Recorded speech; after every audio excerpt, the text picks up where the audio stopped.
Presiden Prabowo Subianto resmi menerima surat kepercayaan dari 9 duta besar negara sahabat di Istana Merdeka, Jakarta.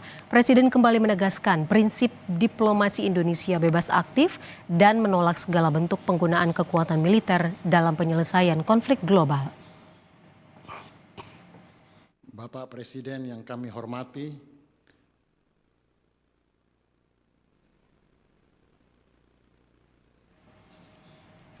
Presiden Prabowo Subianto menerima 9 duta besar luar biasa dan berkuasa penuh dari negara-negara sahabat, Filipina, Sri Lanka, Ceko, Yunani, Palestina, Lebanon, Korea Selatan, dan Saint Lucia.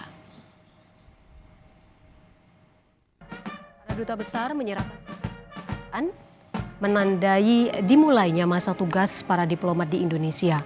Penyerahan surat kepercayaan bagian penting hubungan diplomatik antar negara. Wakil Menteri Luar Negeri Anies Mata bilang, Presiden memohon maaf atas keterlambatan jadwal prosesi kredensial karena padatnya agenda pemerintahan dan fokus penanganan situasi global.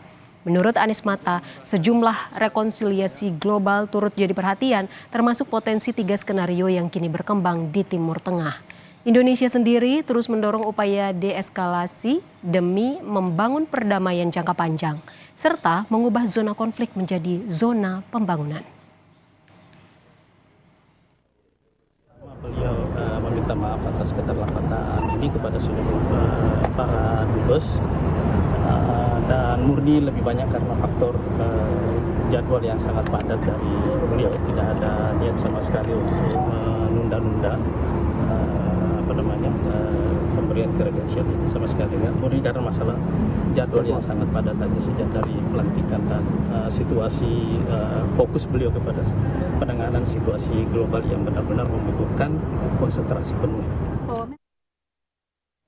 Saudara Presiden Prabowo Subianto melantik Nanik S. Deang sebagai Kepala Badan Gizi Nasional, menggantikan Dadan Hindayana yang dicopot karena kasus korupsi MBG. Pelantikan dan pengambilan sumpah jabatan digelar di Istana Negara Jakarta Senin sore. Usai pelantikan, Nanik bilang akan langsung melakukan efisiensi agar tidak membebani keuangan negara dengan tidak menambah pembangunan dapur SPPG yang baru. Presiden turut melantik 2 wakil kepala BGN, yaitu Agustina Arumsari dan Trenggono. Hari ini jumlahnya titik dapur yang operasional berdasarkan virtual account itu 27877. Nah, kita hentikan dulu ke situ. Kita akan tata.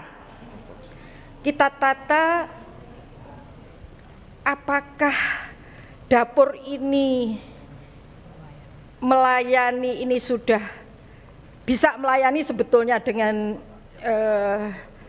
penerima manfaat yang ada, atau sebetulnya malah kelebihan. Kita lebih arahkan nanti benar-benar pada anak-anak atau penerima manfaat yang benar-benar membutuhkan intervensi gizi. Nah, ini kita akan refocusing sehingga apakah 63 juta yang sekarang ada ini benar tuh 63 juta ini butuh atau sebetulnya bisa dikurangi kemudian nanti kita tambah yang belum memperoleh. Badan Gizi Nasional bersiap membentuk Dewan Pengarah khusus yang diisi oleh 7 orang Dewan Pengarah. Dewan itu nantinya akan didominasi oleh para profesor ahli gizi serta dokter spesialis anak. BGN memastikan seluruh kebijakan strategis intervensi gizi anak bangsa akan tetap berada di bawah pengawasan akademisi serta profesor di bidangnya.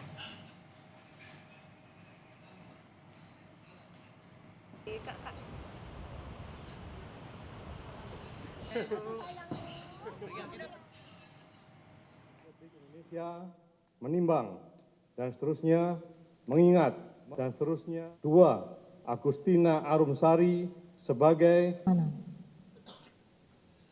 penandatanganan berita acara. Presiden Prabowo Subianto juga melantik Said Iqbal sebagai penasihat khusus Presiden bidang ketenagakerjaan dan kesejahteraan buruh. Said Iqbal yang dikenal memperjuangkan nasib buruh menegaskan akan tetap berjuang membela kesejahteraan buruh dari dalam pemerintahan.